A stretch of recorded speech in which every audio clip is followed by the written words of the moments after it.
Beside the Brook, the story of someone who found the truth, written by McDonald.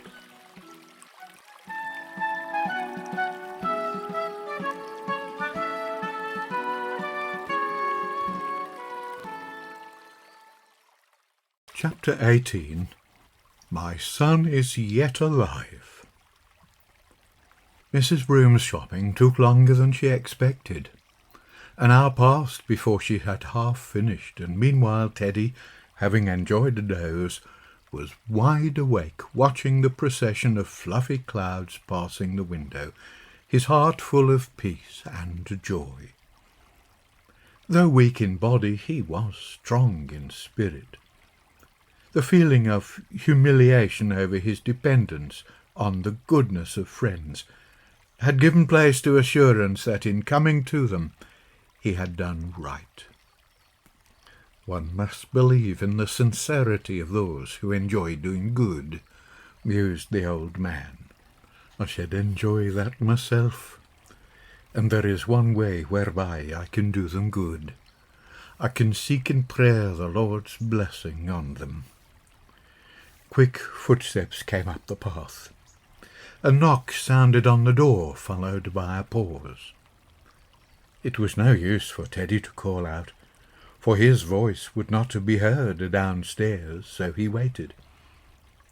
Another knock was delivered, and the footsteps were heard going to the back door, which stood open. That canna be the baker, thought he. He wouldn't have come to the front door first. So he rapped on the floor with a stick that had been given him for the purpose, and mustering all his strength called out, "Come in." The visitor did so. Opening the inner door leading to the stairs, listened again. "Who's there?" called Teddy. There was no answer, for the stranger could find no voice. Striding through the passage, he stumbled up the stairs and instinctively moved towards the porch room. "Dad!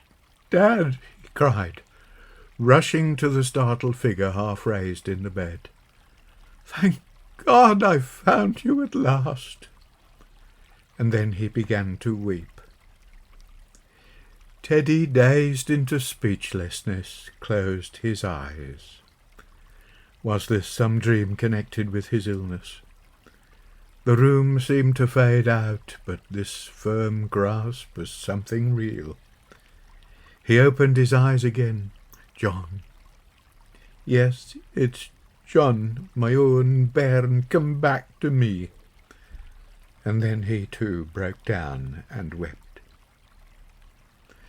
Some time later Mrs. Broom returned, and was surprised to hear voices from the bedroom. That was not the doctor, so she stole upstairs. Her amazement was excusable when she saw who the visitor was. Framed in the doorway, she looked questioningly at the two men. Teddy noticed her first. "My own boy John has come back to me at last," he said, holding his son by the arm. "The Lord has indeed been gracious to me. John, meet one who is an angel of goodness to your old father." The son rose and cordially gripped Mrs. Broom's extended hand. "I cannot thank you enough," he said, "but perhaps I can prove my gratitude in a substantial way. Had it not been for your loving kindness, my dear dad might have died before I found him. Strangers have been kinder to him than his own son. But if it please God, I shall do my utmost henceforth to act the part of Samaritan to anyone who needs my help. Thank you from the bottom of my heart for what you have done." Mrs. Broom recovered from her surprise in time to reply when he had finished.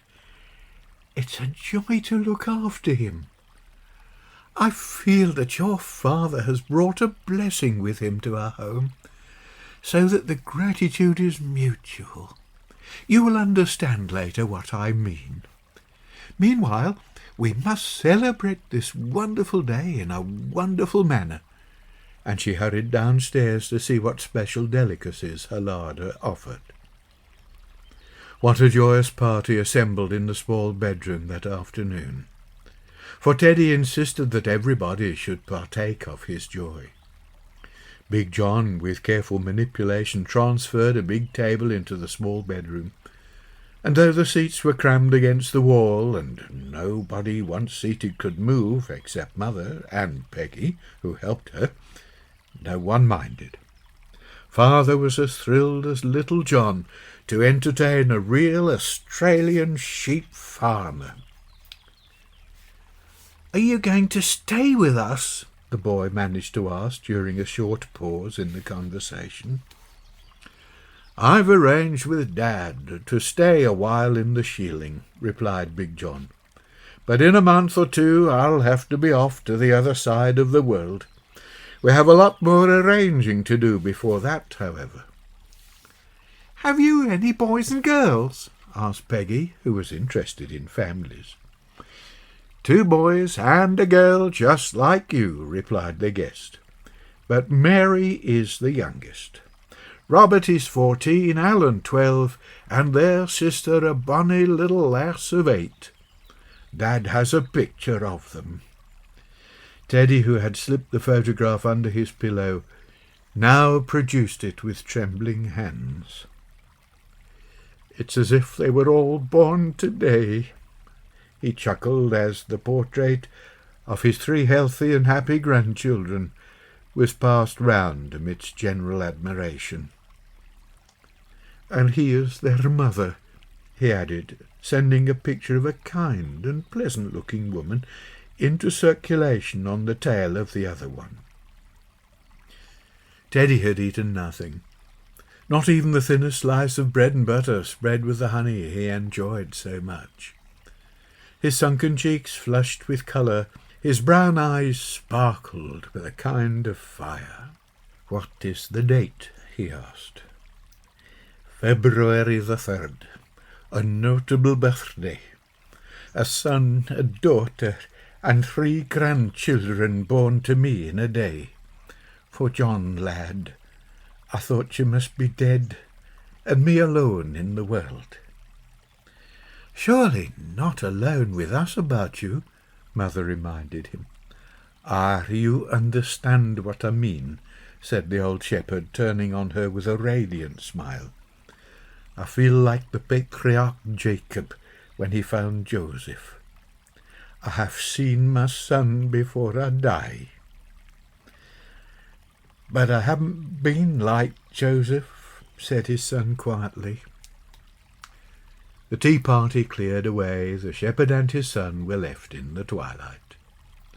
John closed the window, but did not shut out the red glow staining the western sky. The fire burned merrily in the little grate. "Dad, I feel not like Joseph, but like the returned prodigal," he said humbly. "And like the gracious Father in that story, you have forgiven me without question. I meant to come back to you and Mother as soon as I had a little more than what I took from you, but it was years before I could manage to do so, and then other circumstances hindered me." "Never mind all that now, laddie," replied his father. "You've come back, and that's what matters to me." "But an explanation is due to you, Dad, all the same," said John. "You see, we planned an enterprise that failed and involved us in debt. There seemed no hope of recovery here, so in a spirit of bravado, and urged by shame and disappointment with ourselves, we sailed for Australia, working our passage there. I made a big mistake in not telling you and Mother everything. I know now you would have understood and helped us." "Yes, indeed," said his father, "but my son, I can help you more now than ever I could have done then." John looked at the beloved face. "I don't need helping now, Dad," he said. "I'm rich. It's I who must help you and those who have been good to you, and I'm determined to do it." "You don't understand me, John, and I can expect you to. It's not material wealth I'm referring to, but spiritual riches." "You and Mother always feared God," said John gently, "and I owe much to your teaching and training. I have a reputation for straight dealing with my fellows and justice to my dependents." "That's not enough, my son. True, the world considers it to be enough, but duty to God comes before duty to one's neighbour. I have tried to live rightly in the sight of my Maker all my life, but only during the last 2 years have I discovered his truth and his purpose with the earth." John grew anxious over the vehemence with which his father spoke, and wondered if the excitement of the day had unduly disturbed his mind. The old shepherd noticed this and reassured him. "John," he said, "there's nothing wrong with my mind, though the weakness of age and failing health have seized my old frame. John, I was baptized last autumn." "What do you mean?" asked his son. The old man outlined his faith while John listened with bowed head. "That is what I meant, lad, when I said that maybe I could help you more now than long ago, when you set out into the world. If I can help you to find the truth and enter into the same state of spiritual blessedness that I am privileged to enjoy, then that will exceed all the riches that this earth can now afford." "How did you find the truth, Dad?" "I've always prayed for guidance," replied the old man, "and the Lord must have seen me groping in the darkness of ignorance. He knows the heart that is disposed to understand his way, and gave me help. I found a booklet at the market once, a guide to the systematic study of the Scriptures, and reading the Word daily and consistently, I found wisdom such as the churches do not teach." "Yes, Dad, go on," said John as his father paused. "I could not have discovered the truth myself from the Bible, for I am no student, and its doctrine seemed at variance with the religious teaching of today. Then I fell in with a young forester, Kenneth Summers, a babe in years compared with me, but out of the mouth of babes and sucklings he hath perfected praise. And through the help of this one, the whole vista of Bible truth has been opened to me, John. I could wish for no greater riches or blessing to come to you than that you should understand the truth such as do the brethren of Christ. My son, are you interested in this?" "Dad," said John, laying his hand firmly on his father's, "indeed I am, for your sake, and for the sake of my family and myself. I promise you I will seek the truth which you have found, and which I can see brightens you in your age." "John, your promise gives me greater joy than your return," said his father, smiling. "My days with you now will be short. I feel it in my frame.